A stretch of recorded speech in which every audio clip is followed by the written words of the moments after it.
అలాగే నిలబడి దేవుని వాక్యాన్ని చదువుకుందాం.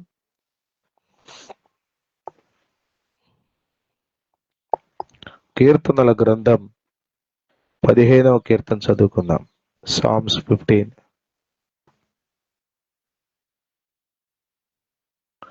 సామ్స్ 15. దయచేసి అందరూ బైబిల్ తీయండి. 15వ కీర్తన.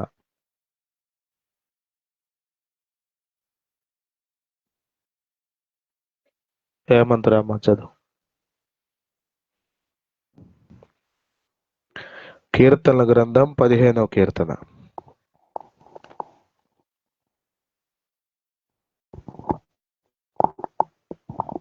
యెహోవా నీ గుడారములలో అతిథిగా ఉండదగిన వాడెవడు? నీ పరిశుద్ధ పర్వతము మీద నివసింపదగిన వాడెవడు?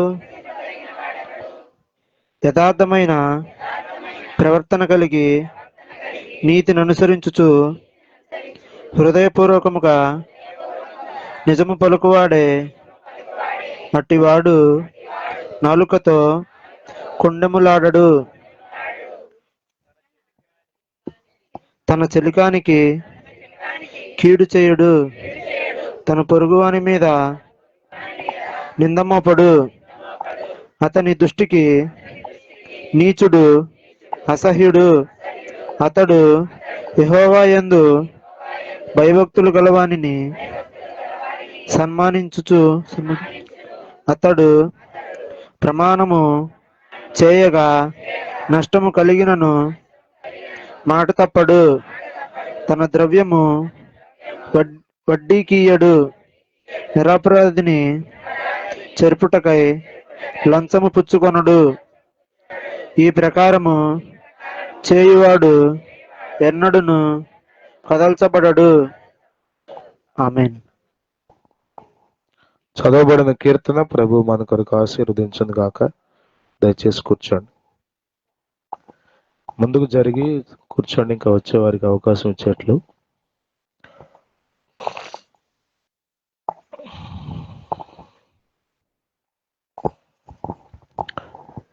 పిల్లలు ఇటు వచ్చి కూర్చోండి.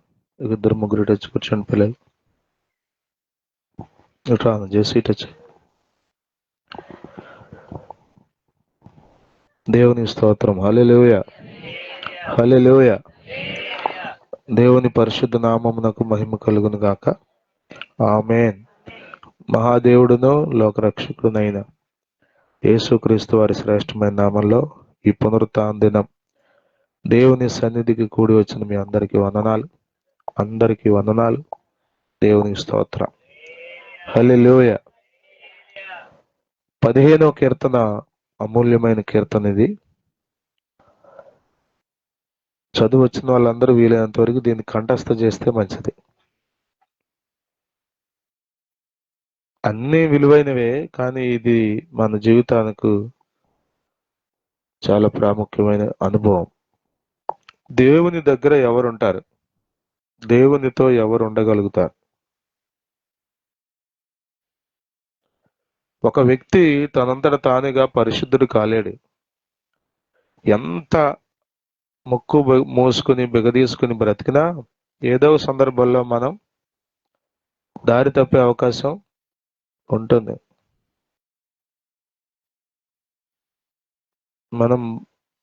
మనకున్నటువంటి స్వభావం అది జారిపోయే స్వభావం.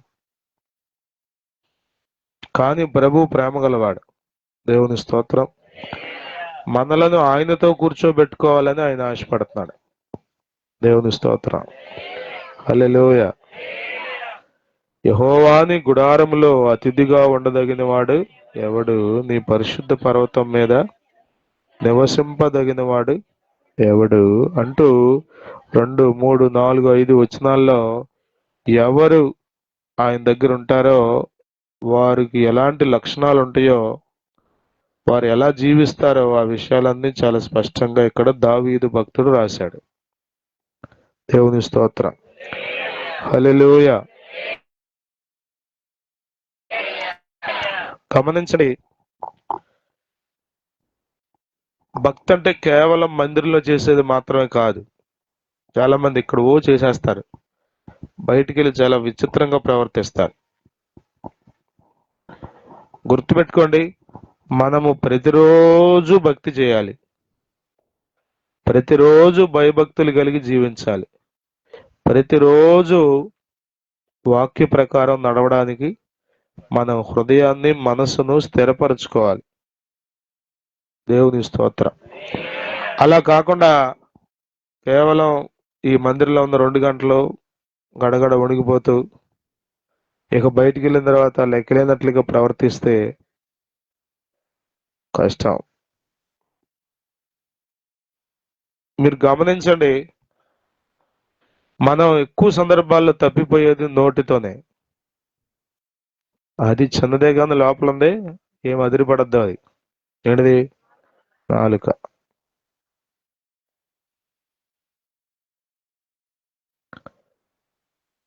చాలా సార్లు మనం ఎంతో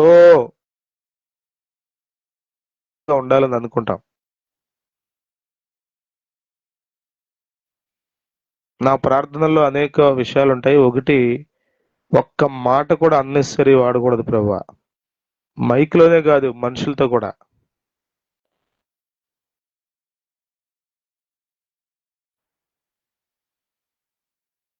కోపంలోనో ఆవేశం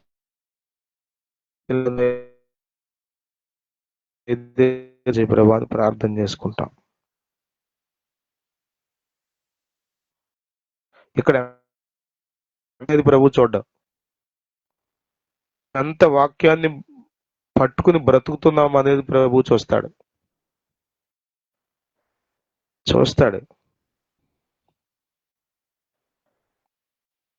చెప్పే మాట ఒకటి, చేసే ఒకటిగా ఉంటే మనుషులు మనకు నచ్చరుగా.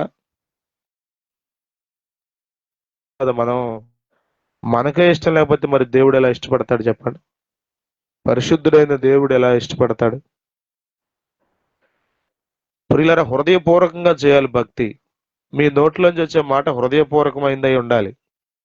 ఇది బాగా గుర్తుపెట్టుకోండి. కొద్దిమంది చాలా కపటంగా ప్రవర్తిస్తారు. మీకు మనుషుల దగ్గర కొన్నిసార్లు మార్కులు పడచ్చు మీ ప్రవర్తనకు, ఎందుకంటే వాళ్ళకి మీ హృదయం తెలియదు కదా. కానీ దేవుని దగ్గర మీరు తేలిపోయే ప్రమాదం ఉంది. దేవుని దగ్గర మీరు తల దించుకోవాల్సిన పరిస్థితి వస్తుంది. మనం దేవుని దగ్గర ఉండాలి అంటే మనలో కపటం ఉండకూడదు. హృదయపూర్వకంగా మనం జీవించాలి. పాడబడుతున్నారా? హృదయపూర్వకంగా పాడాలి. కానుకిస్తున్నారా? హృదయపూర్వకంగా ఇవ్వాలి. పరిచర్య చేస్తున్నారా? చెప్పండి. హృదయపూర్వకంగా పరిచర్య. ఏది చేసినా హృదయపూర్వకంగా చేయండి, మనస్ఫూర్తిగా. స్తోత్రం. హల్లెలూయా. ఇక్కడ అన్నాడు కదా, యథార్థమైన ప్రవర్తన కలిగి నీతిని అనుసరించుచు హృదయపూర్వకముగా నిజము పలుకువాడు. నిజం కూడా ఎట్లా పలకాలి?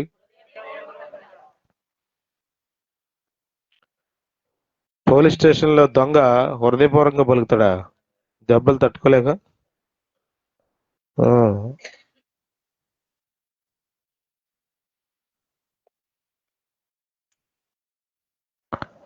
ఆకాను కూడా నిజం చెప్పాడు. ఎప్పుడు చెప్పాడు?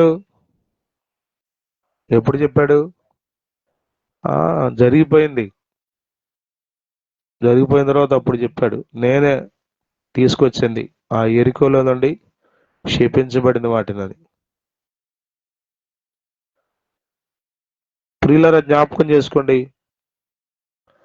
మన ఆటలు భూమి మీద సాగొచ్చు, మన మాటలు భూమి మీద నడవచ్చు, కానీ దేవుని దగ్గర కుదరవు. మీరు దేవుని దగ్గర ఉండాలి అనుకుంటే, పరలోకంలో ఉండాలి అనుకుంటే, దేవుని రాజ్యంలో ఉండాలి అనుకుంటే చాలా జాగ్రత్తగా మీ జీవితాన్ని కొనసాగించుకోవాలి. ప్రభువైన యేసుక్రీస్తు వారు అన్నారు, ఇది ఇరుకైన మార్గం అని, అందరూ ఇందులో ప్రవేశించలేరు అని ఆయనే చెప్పాడు. ఇది ఇరుకే గాని అసాధ్యం మాత్రం కాదు. ఇది ఇరుకే గాని వెళ్ళలేని మార్గం అంటే ఏమీ కాదు, వెళ్ళొచ్చు, కాకపోతే చెప్పండి, జాగ్రత్తగా వెళ్ళాలి. స్తోత్రం. హల్లెలూయా, హల్లెలూయా. ప్రియులరా, ఒకవేళ మీరు ప్రార్థన చేస్తుంటే భూమి మీద అన్ని దొరుకుతున్నాయేమో, దేవుడు ఇస్తాడేమో, ప్రేమ గలవాడు ఇస్తాడు మరి ఆయన. కానీ మీ భక్తి జీవితం ఎలా ఉంది, మీ వ్యక్తిగత జీవితం ఎలా ఉంది అనేది పరీక్షించుకోండి. మీ రహస్య జీవితం, యువర్ పర్సనల్ లైఫ్ ఎలా ఉందో ఒకసారి పరీక్షించుకోండి.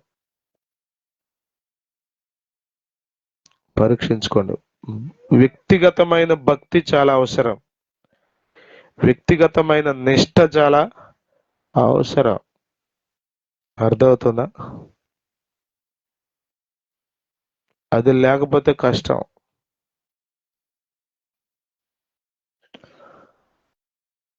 పరిశుద్ధుడైన దేవుని దగ్గర నీవు యుగాయుగాలు ఉండాలంటే నీవు పరిశుద్ధతను ప్రేమించే వ్యక్తి అయితే ఉండగలవు కదా. దైవజనుడు ఉపమానం చెప్పాడు, పందిదంట ఒక ఒక గొప్ప వ్యక్తి ప్రేమించి దానిని కడిగి సబ్బుతో స్నానం చేయించి తీసుకొచ్చి సింహాసనం మీద కూర్చోబెట్టాడట. దానికి అల్లకల్లోలం ఉందంట ప్రాణం. అసలు ఇదేంటి నాకు అసలు కదా. ఇప్పుడు దుర్నీతిని ప్రేమించేవాడు రేపు పరలోకంలో ఉండగలడా, కూర్చోగలడా అక్కడ? చెప్పండి. పాపంలో ఆనందించే వ్యక్తి రేపు పరిశుద్ధుడైన దేవునితో కూర్చోగలడా? కష్టంగా ఉంటుంది నీకు అక్కడ. అందుకనే ప్రభు ఇక్కడ నిన్ను కడుగటానికి, నీ హృదయంలో దేవుడు అంటే ప్రేమ, పరిశుద్ధత అంటే ప్రేమ పుట్టించడానికి ఈ బోధలన్నీ.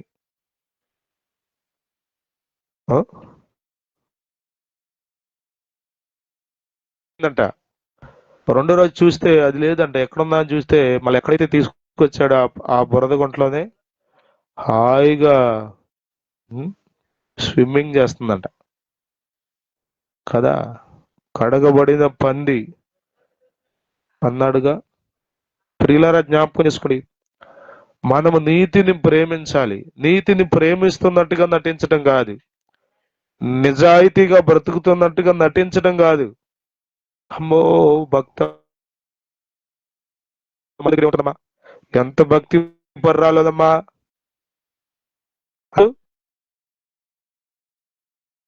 ప్రభు అనాలి, ప్రభు అనాలి. అన్నాడు అంటే ఇక నువ్వు నిశ్చింతగా దేవుని రాజ్యంలో ఉంటావు అనమాట, డౌట్ లేదు అలా. దేవుని స్తోత్రం.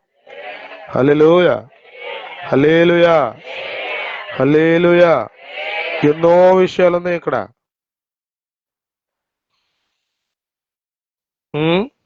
అతని దృష్టి ఎలా ఉంటుందో, అతడు ఎలా ప్రవర్తిస్తాడో, అతని డబ్బు విషయంలో అతని వైఖరి ఎలా ఉంటుందో అన్ని చాలా స్పష్టంగా ఇక్కడ రాయబడ్డాయి. దేవుని స్తోత్రం. బైబిల్ గ్రంథం వడ్డీని ఒప్పుకోదు. వడ్డీకి డబ్బులు ఇవ్వడం అనేది దేవుని చిత్తానుసారమైన విధానం కాదు. లంచాన్ని దేవుడు ఒప్పుకోడు. ఇవన్నీ అన్యాయపు సొమ్ము. అర్థమవుతుందా? కొద్దిమంది తాకట్లు పెట్టుకుంటారు.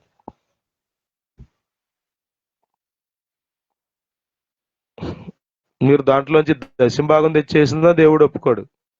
ఆయన ఏమన్నా నీ డబ్బుల కోసం ఏమన్నా ఆశపడి కూర్చున్నాడు అట్లాగో? No no no. బైబిల్ చాలా స్పష్టంగా బోధిస్తుంది, దేవుడు తన నీతిని మనకిస్తాడు, అది మనం కలిగి జీవించాలి. అంతే తప్ప కక్కుర్తి పడిపోకూడదు, కక్కుర్తి పడిపోకూడదు. మీరు వడ్డీకి డబ్బులు ఇస్తే ఎలా ఉంటుంది? ఎక్కువ డబ్బులు సంపాదించవచ్చు తేలిగ్గా, అవునా కదా? కొద్దిమంది ధర్మ వడ్డీ అంటే 5-10 రూపాయలే అంట, ఎక్కువ తీసుకోరంట. నేను అంటున్నాను, రూపాయి వడ్డీ కూడా పాపమే. వడ్డీ అంటే వడ్డీనే, మళ్ళీ రూపాయి వడ్డీ అండి, బ్యాంక్ వడ్డీ అండి. ఎవడు చెప్పాడు బ్యాంక్ వడ్డీ తీసుకోమని? బైబిల్ అందండి. వడ్డీ ఇవ్వద్దని చెప్తుంటే మళ్ళీ దానికి కొసర్లో మెలికలు కలుపుతావేంటి? దేవుడు దానిని ఒప్పుకోడు. అర్థమవుతుందా? ఈ ఫైనాన్స్ వ్యాపారం చేసే వాళ్ళందరూ పరలోకంలో ఉండరు. కష్టంగా ఉందా? మరి వాక్యం కష్టమే. చిట్టీలు వ్యాపారం చేసే వాళ్ళందరూ రోజువారీ వడ్డీలకి, నెలవారీ వడ్డీలకి, సంవత్సరం వడ్డీలకి ఇచ్చే వాళ్ళందరూ కష్టం. అర్థమవుతుందా? కొద్దిమంది విశ్వాసులకి వడ్డీలు. అమ్మా యువమోహన్ మీకు వందనాలు. మా దగ్గరికి వచ్చి మళ్ళీ పంచాయతీలు పెట్టమాండి, మేము తీర్చలేం.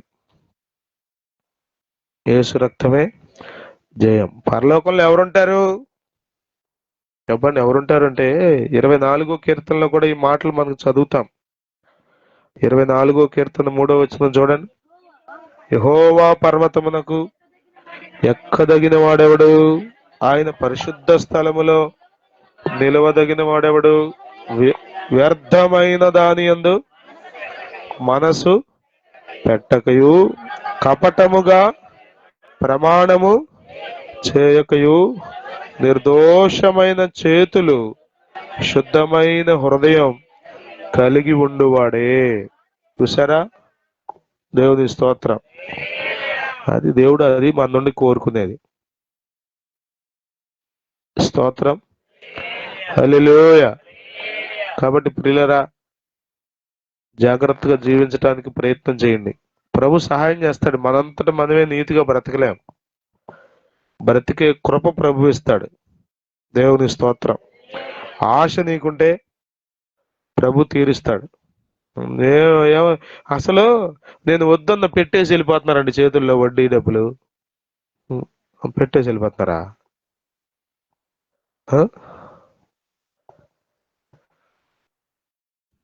పెట్టేసి వెళ్ళిపోతే తీసుకో, పరలోకంలో ఉండదు చోటు, అక్కడ క్యాన్సిల్.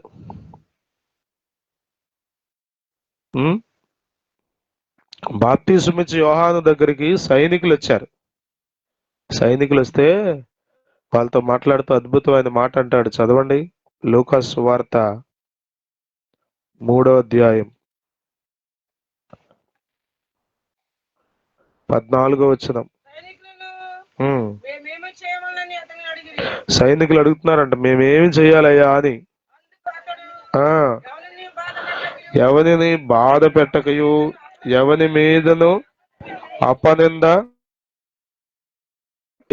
మీ జీతములతో తృప్తి పొంది ఉండుడని వారితో ఏం పొంది ఉండాలంట? జీతాలతో. 100 మంది లేదు అసలు, ఎంత వచ్చినా కానీ.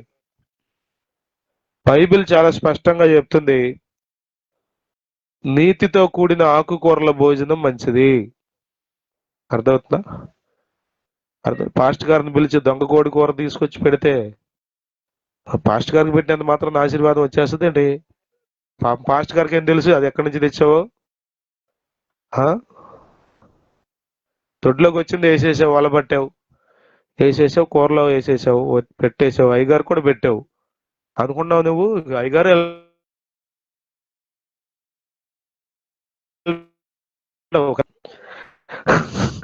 యేసు రక్తమే. అమ్మా ఎన్ని తెలివితేటలో! ఓరింది ఆయన, నీకేంది తెలివితేటలు ఉంటే నిన్ను సృష్టించిన బాబు ఒక ఆయన ఉన్నాడు, పరమ కుమ్మరి. ఆయనకు అన్నీ తెలుసు. దేవుని స్తోత్రం. హల్లెలూయా. అర్థమవుతుంది మీకు? నెమ్మదితో కూడిన, నీతితో కూడిన ఆకుకూరల భోజనం మంచిది, మంచిది. అర్థమవుతుంది మీకు?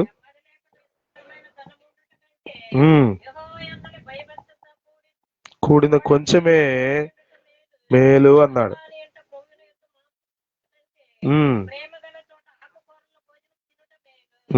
దేవుని స్తోత్రం. హల్లెలూయా. అర్థమవుతుందా? అక్రమంగా సంపాదించి పేదలకు బట్టలు పెడతారు. అంటే ఆ లెక్క ఏంటి? అక్కడ చేసిందంతా దీంతో కొట్టుకెళ్ళిపోద్దని, బ్యాలెన్స్ అవుద్దని. అవుద్దా?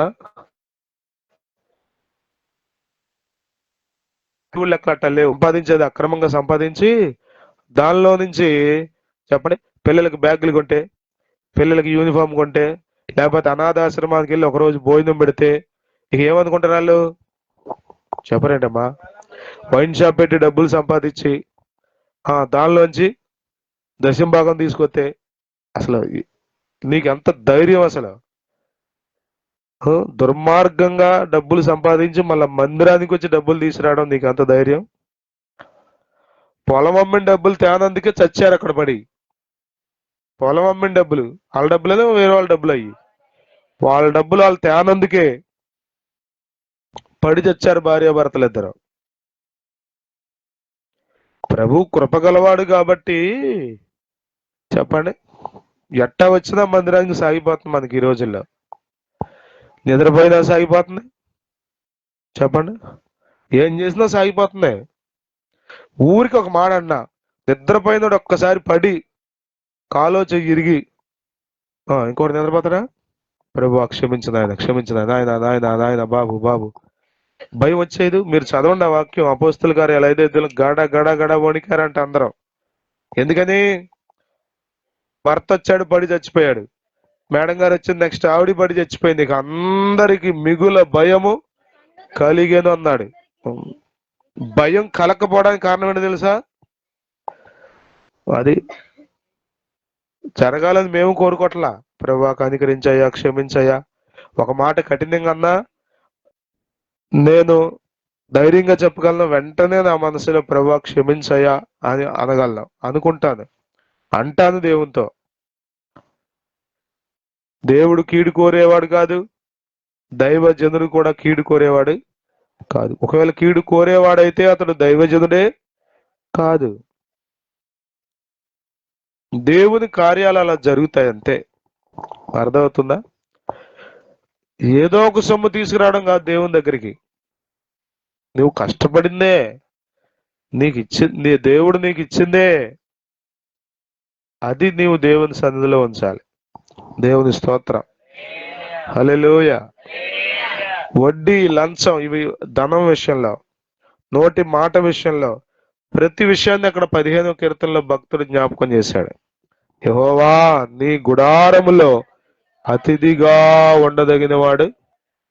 స్తోత్రం, హల్లెలూయా. అందరూ ఉంటారు ఆయన దగ్గర. ఎట్లా పడిందో అట్లా ఉండొచ్చా? ఉండలేం. కాబట్టి జాగ్రత్త కలిగి ఉందాం. స్తోత్రం, హల్లెలూయా. కొద్దిమంది హృదయాలండి పాపాన్ని పోగు చేసుకుంటున్నాయి. దౌర్భాగ్యం ఏంటంటే మందిరానికి వచ్చి కూడా పోగు చేసుకుంటున్నాయి. That is so sad. చాలా విచారం. అర్థమవుతుందా? మీరు క్రిస్మస్ కోటానికి వెళ్తా కూడా ఆటోలో పాపం పోగు చేసుకుంటే నేనేం చేయను?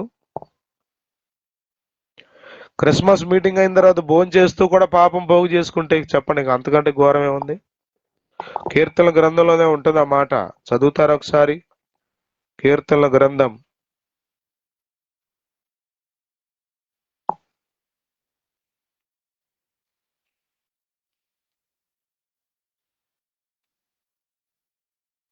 41వ కీర్తన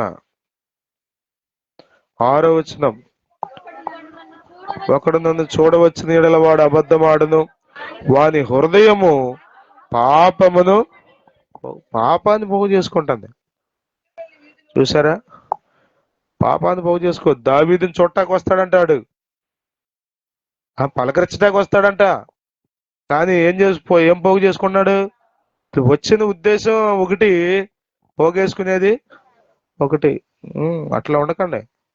మనం దేవుని పిల్లలం. స్తోత్రం, హల్లెలూయా. పాపం పోగేసుకునే పనిలో ఉండమాకండి. కొద్దిమంది అన్ని పోగేసుకుంటారు. పోగేసుకోవటమే. యేసు రక్తమే జయం. హల్లెలూయా, హల్లెలూయా, హల్లెలూయా. ఒకవేళ నీవు పాపాన్ని పోగేసుకుంటే పరలోకంలో ఉండలేవు, ఇక్కడంతా పోగేసుకోవచ్చు నీవు. స్తోత్రం. చెప్పండి. కుట్టు మిషన్ మా తాత ఎంత జాగ్రత్తగా దాచుకున్నాడో, పట్టుకెళ్ళాడు వెళ్ళేటప్పుడు. ఎన్ని సంవత్సరాలైందో అది కొని, ఎన్ని సంవత్సరాలైందో. ఆ మగ్గులు, చెక్క పెట్టెలు, గ్యాస్ బండ్లకి చైన్ వేసి తాళం వేశాడు. 2 గ్యాస్ బండ్లకి పెద్ద సైకిల్ చైన్ వేసి దానికి పెద్ద కొత్త తాళం కప్పేశాడు. ఒకటన్నా తీసుకెళ్ళాడా? కనీసం చైనన్నా తీసుకెళ్ళాడా? మరి మనం అంటాం బాగానే, మళ్ళీ మొదలే దులుపుకొని చెప్పులు వేసుకుని మళ్ళీ రెడీ. బైబిల్ అక్కడ పెట్టను కూడా పెట్టం, మళ్ళీ మొదలే. దేవుని దగ్గర ఉంటామా మనం? మందిరానికి వచ్చిన వాళ్ళందరూ పరలోకంలో ఉండరు. వాక్య ప్రకారం జీవించేవాడే, భయభక్తులు కలిగి జీవించేవాడే, దేవుని మార్గంలో నడిచేవాడే దేవునితో ఉంటాడు. దేవుని స్తోత్రం. హల్లెలూయా, హల్లెలూయా. ఈ దినాల్లో అన్యజనుల మధ్య దేవుని నామం దూషించబడడానికి మూల కారణం క్రైస్తవులు జాగ్రత్తగా లేకపోవటమే కదా. యేసు ప్రభు మంచోడేనమ్మా, కానీ మీరే మీ చర్చికి వెళ్ళే వాళ్ళే. ఒకవేళ వాళ్ళు ఏమీ లేకపోయినా అంటే దేవుని స్తోత్రం, దేవుడు మీకు గొప్ప ప్రతిఫలం ఇస్తాడు. కొన్నిసార్లు పొరపాటు పడి అనుకుంటా ఉంటాం కదా, ఏమీ లేకపోయినా. అట్లా అన్నారా, దేవుని స్తోత్రం, మీరు బాధపడాల్సిన పనేమి లేదు. నిష్కారణముగా నిర్హేతుకముగా మీ మీద నింద మోపుతున్నారా, ప్రభు మీకు ప్రతిఫలం ఇస్తాడు, కంగారు పడవసల్లా. కానీ నిజంగా వాక్యాన్ని మీరు ప్రవర్తిస్తున్నారా, పాపాన్ని పోగు చేసుకున్నారా, దాని తిప్పలు మీరు పడాల్సిందే. మీ కడుపున పుట్టిన బిడ్డలు కూడా పడాల్సిందే. జాగ్రత్త. దేవుని గుడారంలో ఉండడానికి మీరు సిద్ధపడండి. దేవుని స్తోత్రం. హల్లెలూయా, హల్లెలూయా. అందమైన రాజ్యం అది. స్తోత్రం. సుందరము బంగారిల్లు, కన్నీరు కలతలు లేవు, యుగ యుగముల పరమానందం.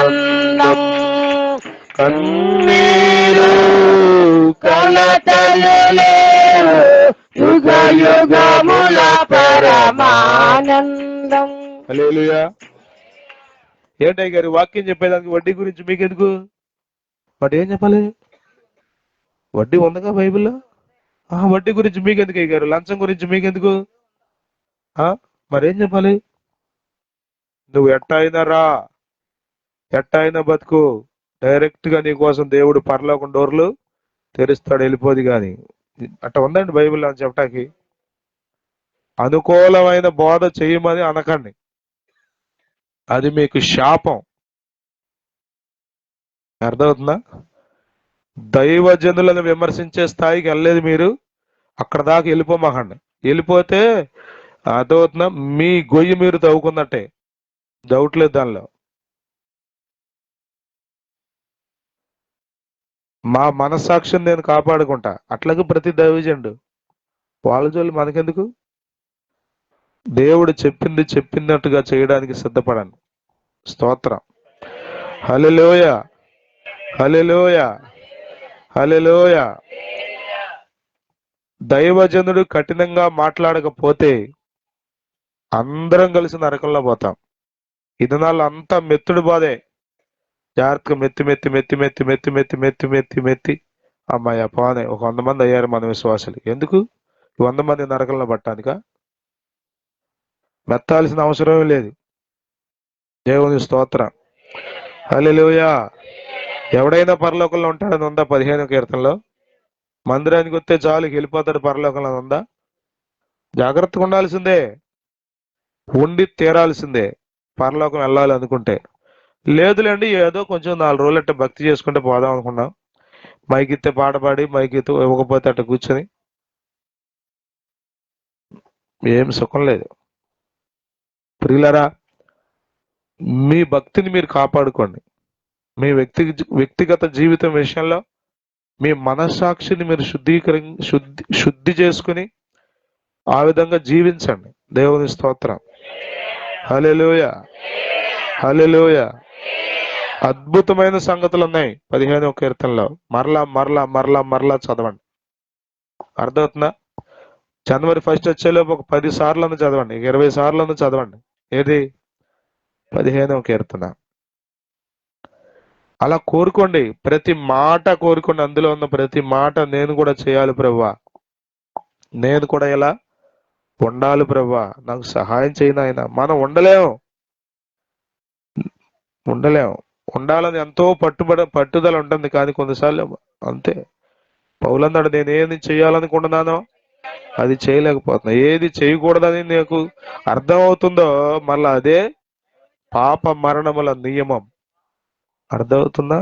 ఉందే. అయ్యో నన్నెవడు విడిపించునని ఆక్రందన చేస్తాడు రోమాపత్రిక 7వ అధ్యాయం చివరిలో. నన్ను ఎవడు విడిపిస్తాడు అసలు? అంటే ఏంటి? ఎవరు విడిపిస్తారో తెలియదా పౌలుకి? తెలుసు, కానీ ఆ బాధలో, అర్థమవుతుందా, కనీసం ఇది బోధించబడింది కానీ ఇది చేయలేకపోయాను అని అన్న మనకు అర్థం అవ్వకపోతే ఇంక అంతకంటే ఘోరం ఏమని చెప్పండి. వాక్యంలో ఎలా ఉంది కానీ నేను ఎలా చేశాను, వాక్యం ఇది చెప్తుంది కానీ నేను వేరుగా చేశాను అని కూడా మనకు అనిపించకపోతే మీ మనస్సాక్షి ఏమాత్రం నిర్మలంగా లేదు.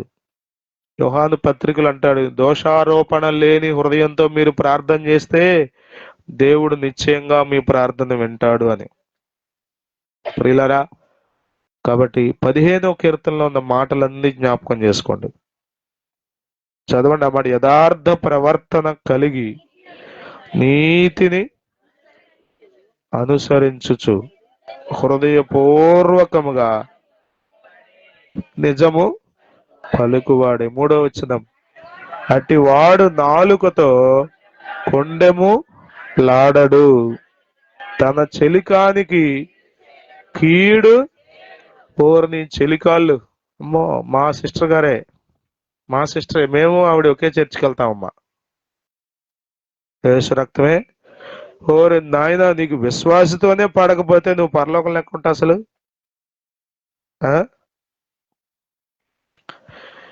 పెద్ద ఆయన ఒక సామెత చెప్పి, తప్పులు ఎన్నువారు తెలుసా? తప్పులు ఎన్నువారు తమ తప్పులు, అందరి తప్పులు చెప్తావు నువ్వు, కానీ నీ తప్పులు ఎప్పుడని చెప్పా, ఇదిగో అమ్మా, ఇదిగో అమ్మా, అమ్మా, అరే అమ్మా, అయ్యా బాబు, ఇదిగో నేను ఈ తప్పు చేశా చెప్పావు ఎప్పుడన్నా? ఇదిగో ఆమె, ఇదిగో ఆమె ఏంటి అనుకున్నా నువ్వు, నీకు తెలియదు అమ్మా అసలు ఆమె సంగతి మొత్తం ఇవి స్టడీ చేసేసింది. అంటే ఈ పని ఏంటంటే బిజినెస్ ఇదే. ఆమెను స్టడీ చేయటమే. ఎక్కడికి వెళ్ళింది, ఎక్కడికి వచ్చింది, ఎవరి దగ్గర కూర్చుంది, ఎవరితో మాట్లాడుతుంది, ఫోన్ ఎవరికి చేసింది, ఇదే పని. దరిద్రం. మరి ఆవిడకి ఎవరు ఇచ్చారు ఆ డ్యూటీ? మరి జీతం ఎవరు ఎత్తున్నారో? నీకు ఎందుకంత అంత అవసరం ఉంది? చిలికాడు ఉన్నాడు, తోటి విశ్వాసికి కీడు చేసేవాడు, తోటి విశ్వాసి గురించి చెడుగా మాట్లాడేవాడు పరలోకంలో ఉంటాడా? చెప్పండి. నిజముకు పలుకువాడే, అతడు నాలుకతో కొండెములాడడు, తన చెలికానికి కీడు చేయడు, తన పొరుగువాని మీద నింద. చెప్పండి, పొరుగువారెవరు? పొరుగువారెవరు? పక్కన ఉన్న వాళ్ళు. మీ పక్కన ఎవరున్నారు చూడండి, చూడరు మీరు? అమ్మో, కళ్ళ కలకలు ఉంటే చూడకూడదు. ఇప్పుడు ఏమి లేవుగా, చూడండి. మోపుతారా నింద? నింద అంటే అర్థం ఏంటి? మనకేమీ తెలియదు. మీరు బాగా గుర్తుపెట్టుకోండి, మనకేమీ తెలియదు. మన గురించే మనకు తెలియదు, ఇతరుల గురించి ఏం తెలుసు మనకి? ఏమి నాకు తెలుసమ్మా, కాదు కాదు, నాకు తెలుసు. అప్పుడప్పుడు జన్ని నాకు వార్తలు మోసుకొస్తా ఉంటుంది, డ్వాక్రా గ్రూప్ వార్తలు, మహిళా మండలి.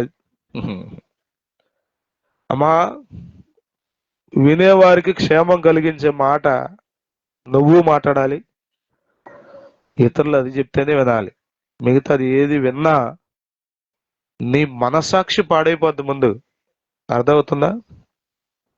నీ మనస్సాక్షి ఒక వ్యక్తి గురించి నీవు ఒక మాట విన్నావంటే ఇక ఆటోమేటిక్గా ఆ వ్యక్తిని చూసినప్పుడు అదే గుర్తుకొస్తుంది. ఆ మాటే ప్రేమించగలవా? ప్రేమించలేవా? నేను జాగ్రత్త పడతా, జన్ని కూడా జాగ్రత్త పడద్దు అనుకున్నాను, పడాలని ప్రయత్నం చేస్తా. నేను చెప్తాను, పొరుగువాని మీద మనం నింద మోపడానికి వీలు. వాక్యానుసారంగా నేను మిమ్మల్ని గద్దించే హక్కు నాకుంది కాబట్టి గద్దిస్తా, కానీ మీ గురించి నింద మోపే హక్కు నాకు లేదు. మీ గురించి చెడు మాట్లాడే హక్కు నాకు లేదు. మీ గురించి నాకు ఏమీ తెలియదు. తెలుసా? తెలుసా? పగలంతా ఉద్యోగం, సాయంత్రం అంతా క్రిస్మస్. చెప్పండి, ఎక్కడ తెలుసు? ఏం తెలుసు? యేసు రక్తమే జయం. కాదు ఇక నాకు తెలుసు అంటే అదే పెద్ద అబద్ధం. కాబట్టి ప్రియులారా, పొరుగువాని మీద నింద మోపడు. చదవండి.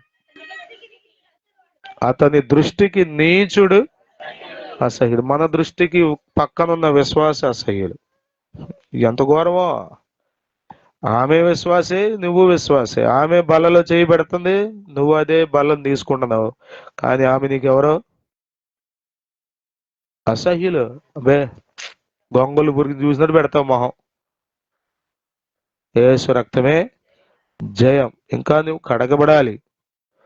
అర్థమవుతుందా?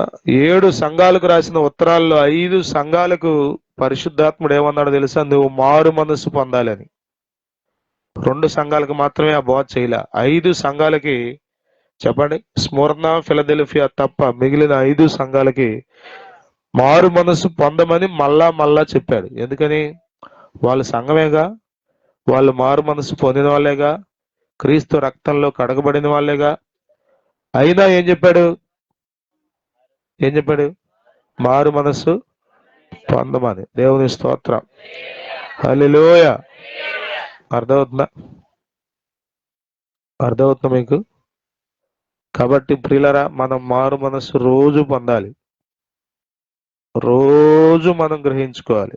మన బుద్ధి మారాలి, మన చూపు మారాలి, మన మాట మారాలి. నేను బాగానే ఉన్నానంటే నేనేం చేయగలను?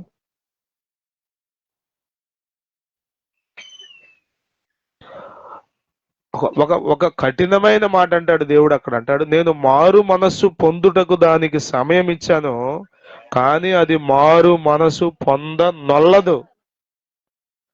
దేవుడు సమయం ఇచ్చాడు కానీ అసలు మారు మనసు పొందడానికి ఆ సంఘం తుయతైరానా సార్దిస్సు అంటాడు. ఎంత కష్టంగా ఉందో మాట చూసారు అసలు. నేను సమయం ఇచ్చాను కానీ అది పొందదో. దేవునికి తెలియదా పొందదని సంగతి? తెలుసు. దేవుడు ఇంకా అవకాశం ఇస్తున్నాడు. ఇంకా కృప కృప కృప. అతని దృష్టికి నీచుడు అసహ్యుడు. చదువు నాన్న.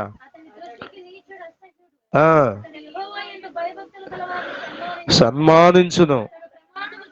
అతడు ప్రమాణము చేయగా నష్టము కలిగినను మాట తప్పడు. తన ద్రవ్యము వడ్డీకి ఇయ్యడు. ద్రవ్యము అంటే సొమ్ము, డబ్బులు. వడ్డీకి ఇయ్యడు. నిరపరాధుని చెరుపుటకై లంచము పుచ్చుకొనడు. ఈ ప్రకారము చేయవాడే ఎన్నటికి కదల్చు. ఎవడు కదులుతాడు? నేను ఎవడు కదపలేడు. ఎంత ప్రొక్కలేలు వచ్చినా నిన్నేం చేయలేవు. ఎన్ని పెద్ద గాలి తుఫాన్లు వచ్చినా నిన్నేమి చేయలేవు. మత్తయి సువార్త 7లో మనం చదువుతాం, వానలు వచ్చాయి, వరదలు వచ్చాయి, ఆ ఇంటి మీద గాలి కొట్టింది, కానీ ఏమి చేయలేకపోయింది. దేవుని స్తోత్రం. హల్లెలూయ. కారణం ఏంటి? ఆ ఇల్లు బండ మీద కట్టుబడి. కాబట్టి వాక్యం మీద కట్టుకోండి మీ జీవితాన్ని. ఊరికి గాలి కబుర్లు మాట్లాడకుండా తిరగండి. ప్రభు నమ్మదగిన వాడు. దేవుని స్తోత్రం. హల్లెలూయ. చెత్త పక్కన బారేండి దాన్ని. Nothing to use. అది దేనికి? ఊరిన ఆయన చెత్త నుంచి సంపద తయారు చేస్తారంట వీళ్ళు. మన వాళ్ళు పెద్ద పెద్ద కట్టేసి షెడ్లు ఏం తయారు చేస్తారంట? తాగుబోతులు తాగడానికి తప్ప దానికి ఉపయోగపడుతున్నాయి. హాయిగా సీసాలు తెచ్చుకుని అక్కడ తాగుతున్నారు. ఏంటంటే చెత్త నుండి సంపద. ఓరి నాయన, ఉన్న సంపదను కాపాడు చాలు. చెత్తలోంచి ఏమో సంపద? బంగారం వచ్చేస్తుంది చెత్తలోంచి. చెప్పండి. తడి చెత్త, పొడి చెత్త, ఈ 2 చెత్తల్లోంచి బంగారం తీసుకొస్తారంట. మనం పెంచోళ్ళం, వాళ్ళు పెంచోళ్ళం, నాకు అర్థం అవట్లా. జయం. చెత్త వద్దు మనకి, పక్కన బారేండి. అది దేవుని స్తోత్రం. మీకు తిరిగినది చెత్తే. చెత్త బంగారం అవ్వదో దాన్ని పట్టుకుని ఊరేగమాకండి. మా పాస్టర్ గారు చెప్పాడు వారం రోజులు ఉపవాసం ఉంటే ఈ చెత్త బంగారం అయిపోద్దంట అని గంప నెత్తి మీద పెట్టుకుని వారం రోజులు ఉపవాసం కూడా పెట్టి చెప్పరండి, అవుద్దా? అమ్మా, అందరికి బంగారం అయిపోతే ఇంకేమైనా ఉందా చెత్త అంతా? చెత్త ఏం చేయాలి? దాన్ని పక్కన పారేయాలి, లేకపోతే కాల్ చేయాలి, లేకపోతే పాతి పెట్టేయాలి. దాన్ని పట్టుకుని మనం ఊరేగాల్సిన అవసరం లేదు. ఈ చేయువాడు ఏ ఏ ప్రకారం ఒక్కొక్క మాట చెప్పాడే, పరిశుద్ధాత్మతో నింపబడి దావీదు ఆ ప్రకారం, స్తోత్రం, ఈ ప్రకారం చేయమంటే నేను ఈ ప్రకారం చేస్తానంటే నువ్వేమవుతా? ప్రకారం చేయువాడు ఎన్నటికీ. దేవుని స్తోత్రం, హల్లెలూయా. ప్రభు అట్టి కృప మనందరికీ దయచేయను గాక. వాక్య ప్రకారము మనం జీవించుదుము గాక. స్తోత్రం, హల్లెలూయా. యాకోబు పత్రికలో అంటాడు ఆ మాట, చదవండి ఆ మాట.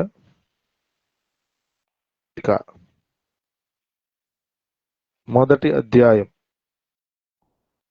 దయచేసి తీయనమ్మా, 22వ వచనం.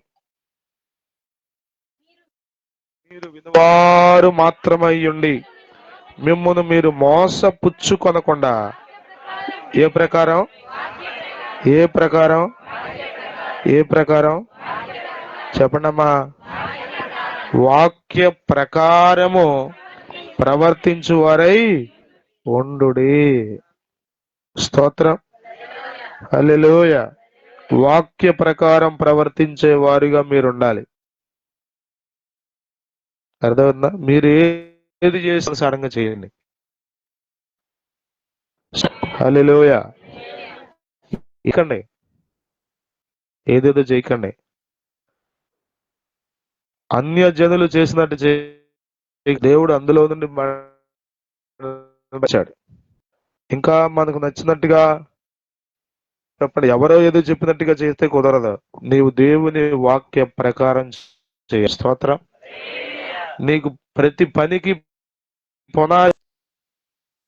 పునాది వాక్యమై ఉండాలి. ప్రతి ఆలోచనకు పునాది వాక్యమై ఉండాలి. వాక్యమే. స్తోత్రం. వాక్యాన్ని పక్కన పెట్టి తిరిగి వచ్చినాల్లో చెప్పాడు, టైం లేదు. వాక్యాన్ని హెబ్రీ పత్రిక 2:1 అంటాడు, మీరు విడిచి కొట్టుకో అర్థపడమంటారు. విన్నదంతా వినేది, చెప్పండి, చేసేదంతా చేసేది దేశ రక్తమే. ఏంటమ్మా మీ పాస్ట్ గారు ఎట్టగా చెబుతున్నాడా అని వాళ్ళ అన్నం. చెప్పండి, మీ పాస్ట్ గారు అట్టాగా చెబుతున్నాడంటే మీరేం చెప్తారు? అవునయ్యా, మా పాస్ట్ గారు మైకెట్టి మరి అట్టాగా చెబుతాడు, అందుకనే మేము ఇట్లా చేస్తున్నాం అంటా. కుదురుద్దా? ఇప్పుడు 4-3 ఎంతరా అన్నాను అనుకోండి, మీరు ఎవడో దారిని పోయి పిల్లండి, ఆడు 6, 5, 3 చెప్తాడు అనుకోండి, రే ఎవరు నీకు లెక్కలు చెప్పింది మాస్టర్, ఎవడరా ఎట్టగా చెప్పాడు నీకు అంటాడు. అంటాడా అండ? 3, 6 అని చెప్పాడు లెక్కల మాస్టరు. ఆడక్కడ బుర్ర పెట్టక ఆడు ఎవరం అంతా ఎక్కడో ఉంది. కాబట్టి ఏం చెప్తాడు, ఇక మొత్తం ఎవరికి వస్తుంది? లెక్కల మాస్టర్కి వస్తుంది. అట్లాగే మనం చేసేదాన్ని బట్టి మాస్టర్ గారికి వస్తుంది, దానికి మించి దేవుంది అంటారు. దేవుని నామం దూషించబడితే ఇంక అంతకంటే ఘోరం ఏమని చెప్పండి. దేవుని నామం మనలను బట్టి దూషించబడితే ఆ ముందు రోజు చచ్చిపోతే మంచిది. మనం ఇవాళ దూషించబడుతుంది అనుకుంటే ఆ ముందు రోజు చచ్చిపోతే మంచిది, పరలోకంలో ఉంటాం, మన సాక్ష్యం బాగుంటుంది. మనల్ని బట్టి అన్నడూ దేవుని నామం దూషించబడకూడదు. స్థిరమైన హృదయంతో, బలమైన పట్టుదలతో దేవుని మందిరంలో, లేకపోతే ఈ భూమి మీద బ్రతకండి. మనం అలా బ్రతికినప్పుడు ప్రభు వస్తాడు, ఒకరోజు మనల్ని తీసుకెళ్తాడు, ఆయనతో పాటు కూర్చోబెట్టుకుంటాడు. స్తోత్రం. ప్రకటన గ్రంథం 3వ అధ్యాయంలో మనం చదువుతాం కదా, 23వ వచనంలో, జయించిన వాడు నాతో కూడా సింహాసనం మీద కూర్చోబెట్టుకుంటా అన్నాడు. దేవుని స్తోత్రం. హల్లెలూయా. ఎక్కడ కూర్చోబెట్టుకుంటాడు? ఎక్కడ చెప్పండి? కూర్చోబెట్టుకుంటారా? మొన్న కాన్స్టిట్యూషన్ డే అని చెప్పి నవంబర్ 26న మాక్ అసెంబ్లీ పెట్టారు. పోటీలు పెట్టి పిల్లలకి, హై స్కూల్లో పిల్లలకి నియోజకవర్గ స్థాయిలో, ఉదాహరణకి పామర్ నియోజకవర్గ స్థాయిలో ఒకరిని తీశారు, విన్నర్ని. అతడికి ఆ రోజు పామర్ ఎమ్మెల్యేగా యాక్ట్ చేయాలి. అమరావతిలో అసెంబ్లీకి తీసుకెళ్లారు వీళ్ళని. అట్లా 175 మంది ఎమ్మెల్యేలని, కుర్రోళ్ళని, చదువుకునే పిల్లల్ని, 9th క్లాస్ 10th క్లాస్ పిల్లల్ని తీసుకెళ్లి కూర్చోబెట్టారు. వాళ్ళకి మైక్ ఇచ్చి గెటప్ వేసి అసెంబ్లీలో పెట్టి మాట్లాడిచ్చారు. ఎన్ని రోజులు ఇస్తారు అట్లాకు? నాకు కుదరదు, రోజు వెళ్తాను ఏదంటే, ఎవరు నాయనా నిన్ను పొరపాటుని తీసుకెళ్ళినవరా బాబు అంటావా అనమా? కానీ ప్రభు ఎన్ని రోజులు కూర్చోబెడతాడంట? ఒక పూట ఊరికి శాంపిల్ వేసి కూర్చోబెట్టేసి లేగు అంటాడేంటి? చదువుతారా మాట? చదవండి. నేను జయించి ప్రకారము జయించిన వానిని నాతో కూడా. కొద్దిమంది ఏమి జయించరండి అసలు. వాళ్ళట్ట అన్నారండి, కడిపోవడమే. వీళ్ళట్ట వాళ్ళు జయించవు, ఆ మాటను కూడా జయించలేవు నువ్వు. అందరికి లేదు కిరీటం, అందరికి లేదు సింహాసనం, జయించిన వాడికే స్తోత్రం. హల్లెలూయా, హల్లెలూయా. వాక్యాన్ని చేయనివ్వకుండా అపవాది నీకు అడ్డం పడతాడు, వాడిని జయించాలి నువ్వు. బైబిల్లో ఒకటి ఉంటే ఇంకోటి చేపిస్తాడు నీతో, వాడిని జయించాలి నువ్వు. జయించిన వాడు నాతో కూడా నా సింహాసనం నందు కూర్చుండనిచ్చదను. దేవుని స్తోత్రం. హల్లెలూయా, హల్లెలూయా. కూర్చోబెడతాడు. 5 సంవత్సరాల ముచ్చట అసలే కాదు, యుగాలు ఆయనతో పాటు కూర్చోబోతున్నాం. ఎప్పుడు? అది జయించినప్పుడు. స్తోత్రం. కొద్దిమంది చిన్న చిన్న వాటిని కూడా జయించలేరండి. జయించండి. జయించాలనే కోరిక కలిగి ఉండండి. స్తోత్రం. ప్రభు మన పట్ల కూడా ఏం కోరిక? జయమే నాశ, అది నీ కాంక్ష. జయమే మన ఆశ ఉండాలి. ప్రభు కూడా మన పట్ల ఏం కోరుకుంటున్నాడు? నా బిడ్డలు జయించాలి. స్తోత్రం. హల్లెలూయా, హల్లెలూయా. అర్థమవుతుందా? జయించినప్పుడు ఎలా ఉంటుంది? అంత ఆనందమో. ఆ పడ్డ కష్టం అంతా, పోరాటం ఉంటుంది భక్తిలో. అంత తేలిగేం కాదు. రాత్రి నేను చాలాసేపు నలిగా, ప్రార్థన చేసుకున్నా. పామర్లు అయ్యగారి దగ్గరికి వెళ్ళి మరీ ప్రార్థన చేయించుకున్నా. నా వల్ల కావట్లేదులే ప్రభు అని. భక్తి అంటే ఏంటనుకున్నారు? అంత తేలిగ్గా ఏమీ ఉండదు. ఏం నలిగాడు అయ్యగారు అని మీరు బుర్ర చెడగొట్టుకోవసలా. నా భక్తి నాది, మీ భక్తి మీది. మీ భక్తి జీవితాన్ని మీరు కాపాడుకోండి. నా భయం నాకుందే. మీ అందరికి, మీరు నాకంటే పరిశుద్ధులు, పెద్దవాళ్ళు చాలా మంది ఉన్నారు నాకంటే, వయసులో పెద్దవాళ్ళు, అన్ని రకాలుగా పెద్దవాళ్ళు. మీకు బోధించి నేను ఎక్కడ తప్పిపోతానో అనే భయం నాకుంది. పెద్ద పెద్ద మాటలు చెప్పాడు రా, చూడు కరుణ ఎక్కడున్నాడు అంటే ఇంకేముంది చెప్పండి? రేపు నిత్యత్వంలో ఇంకా అంతకంటే ఘోరం ఏమైనా ఉందా? కాబట్టి మనం జయించాలి. స్తోత్రం. శరీరాన్ని జయించాలి, పాపాన్ని జయించాలి, లోకాన్ని, అపవాదిని, వీటన్నిటినీ జయించాడు యేసయ్య. ఆయన పక్కన మనం నిలబడితే, ఆయనతో కూడా మనం ఉంటే, మనకు కూడా జయించే కృప ఇస్తాడు. స్తోత్రం. ఆమేన్. ఆయన గుడారములో అతిథిగా ఉండే కృప మనము పొందుదుముగాక. ప్రభు ఈ మాటలు మన కొరకు దీవించునుగాక. ఆమేన్. హల్లెలూయా, హల్లెలూయా.